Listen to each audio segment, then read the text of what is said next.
Olá!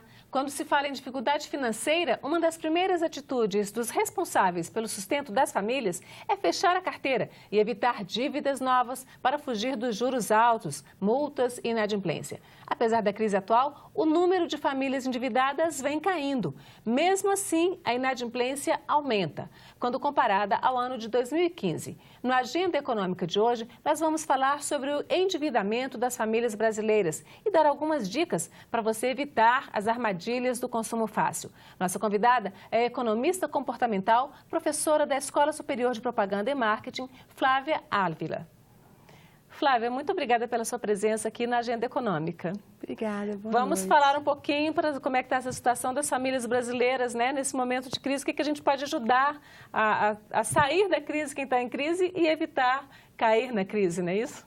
Com certeza, né? Um desafio aí que todos estão vivendo, de se adaptar a essa nova realidade e efetivamente se controlar nesse momento aí que a gente está com uma restrição financeira, uma restrição, uma incerteza grande, acho que na nossa realidade, né? No nosso dia a dia. Vamos mostrar então para o nosso telespectador um pouquinho esse quadro comparativo. É uma pesquisa da CNC com os dados de novembro de 2016 comparados a novembro de 2015. Vamos ver. Vitrines, a cara da sedução do consumo. Com tanto exibicionismo, modelos novos, novas tecnologias, fica difícil resistir. Mas o outro lado do consumo é o endividamento. Ainda mais quando se pode dividir o pagamento por meses a fio.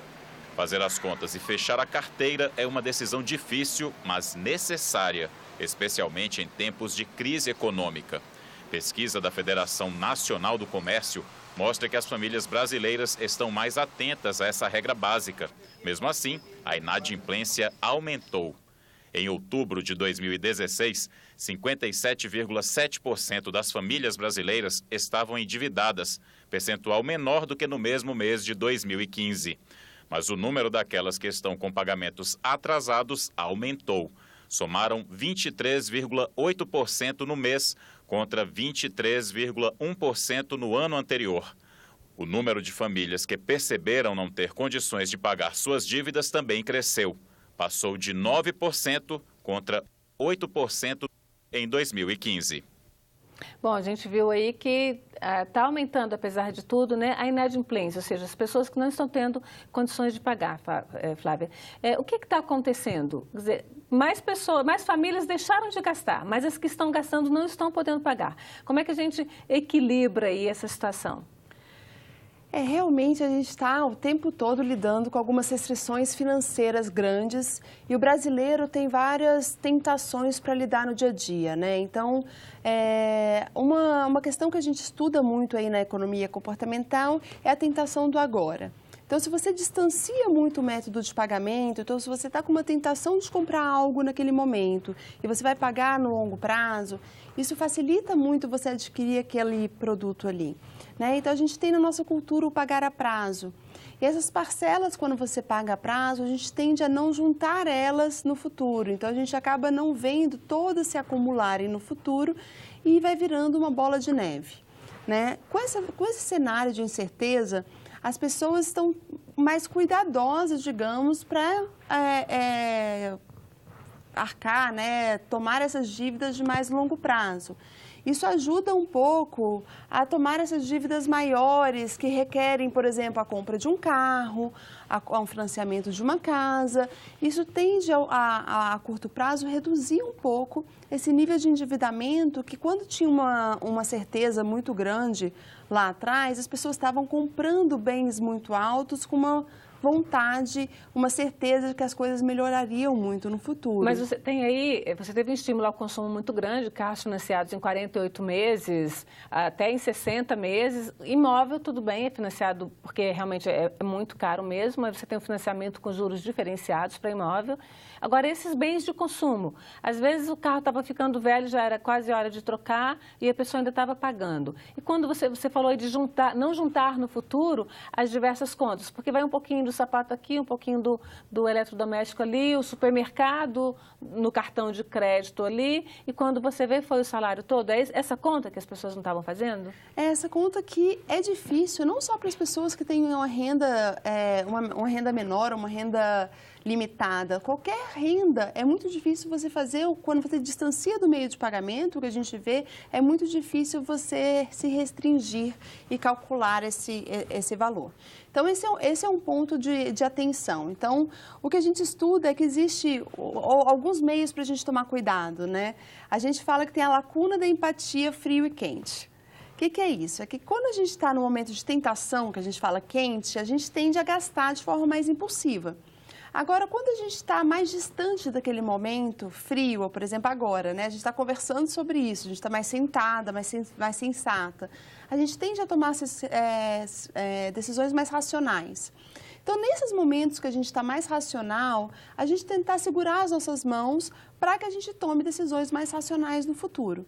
Porque realmente, quando você está frente a um produto e você tem a disponibilidade de fazer um cartão numa loja, porque hoje em dia você consegue fazer um cartão rápido numa loja sem nenhum comprovante de renda, né?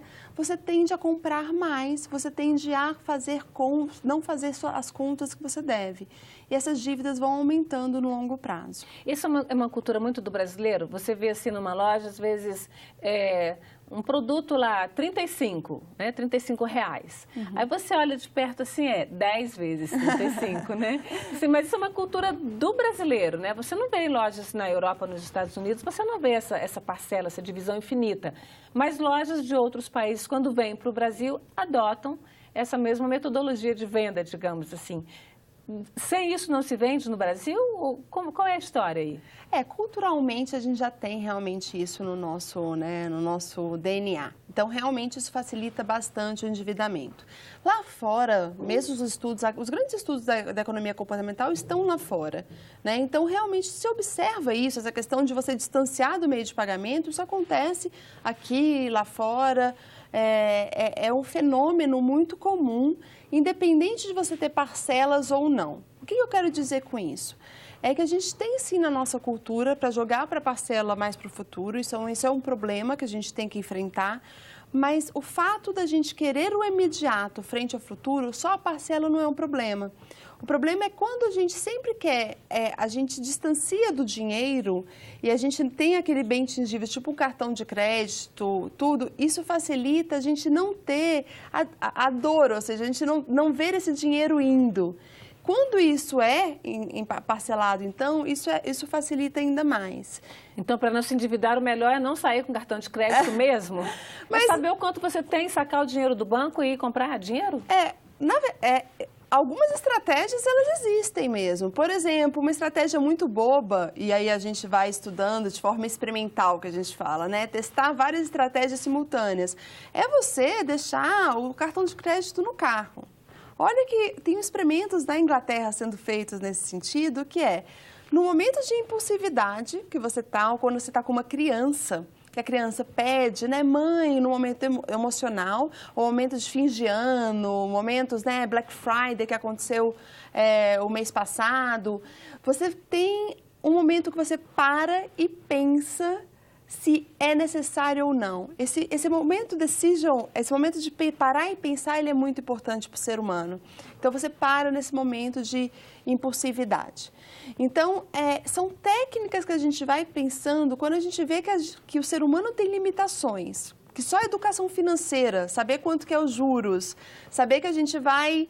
Olha, eu estou endividada, eu preciso poupar, só isso não resolve. Você reconhecer suas limitações para você se planejar melhor, isso é fundamental. E é isso que tem sido estudado ao redor do mundo e que cada vez mais tem sido trazido aqui para o Brasil e que a gente ainda tem muito aí eu acredito muito que a gente tem muito ainda a desenvolver aqui. Você falou uma coisa muito especial no Brasil, que é a taxa de juros. A gente tem a taxa de juros mais alta do mundo. Existem algumas pesquisas que mostram que, inclusive na América, entre os 6 países com as mais altas taxas de juros na América Latina, o Brasil é o primeiro, né? O Peru, que é o segundo, tem juros 10 vezes mais baixos do que os juros brasileiros. Por que a taxa de juros no Brasil é tão alta? Eu sei que esse não é exatamente o nosso assunto, mas acho que as pessoas, na hora de comprar, devem pensar isso. Por que eu vou pagar esse juro tão alto? E está embutido no preço final? Realmente eu acredito que a discussão de juros, ainda mais no momento da crise econômica, ela envolve diversos fatores, né? Então, é muito delicado você elencar agora, até numa discussão, num momento realmente de crise macroeconômica, de discussão nesse momento. Eu acredito que a gente tem que entender que a gente traz isso na nossa história, esses juros embutidos em todos os nossos produtos. Então, quando você vê um produto parcelado, que você não tem nem a possibilidade de pagar esse produto à vista, é porque a gente já acostumou, já está sim embutido nesse produto. E por que a gente paga? Continua comprando. Porque como é que você não tem, na verdade, exatamente, como é que a gente não exige que a gente tenha outra opção, né? Então, a gente vai numa loja e pergunta, poxa, eu quero pagar à vista. Você me dá um desconto? E não tem um desconto, não, você não tem. Só se você pagar em dinheiro, né? E mesmo assim, muitos lugares não tem. Então, assim, e aí eu acho que vem um outro ponto muito importante. Como que a gente trabalha com essa parte de direito do consumidor, né? Então, você tem lá fora essa ideia de, tipo assim, eu vou brigar pelo direito do consumidor, eu tenho direito e eu vou no fundo nisso, né? Então, a gente ainda tem um ponto aí a crescer muito, que é como que a gente vai atrás dos nossos direitos para, por exemplo, numa compra à vista, você ter um desconto merecido, já que a gente é um país com juros tão altos. Eu queria te fazer uma pergunta, mas para você responder no próximo bloco, que é o seguinte: o brasileiro de classe média, né, o consumidor de classe média, ele gasta mais com coisas aparentemente baratas, com aquelas coisas baratinhas, ou ele gasta mais com os produtos caros? Mas eu vou pedir para você me responder no próximo bloco. Nós vamos fazer um rápido intervalo e voltamos já. E continuaremos a falar com Flávia Ávila sobre o endividamento das famílias brasileiras. Já, já.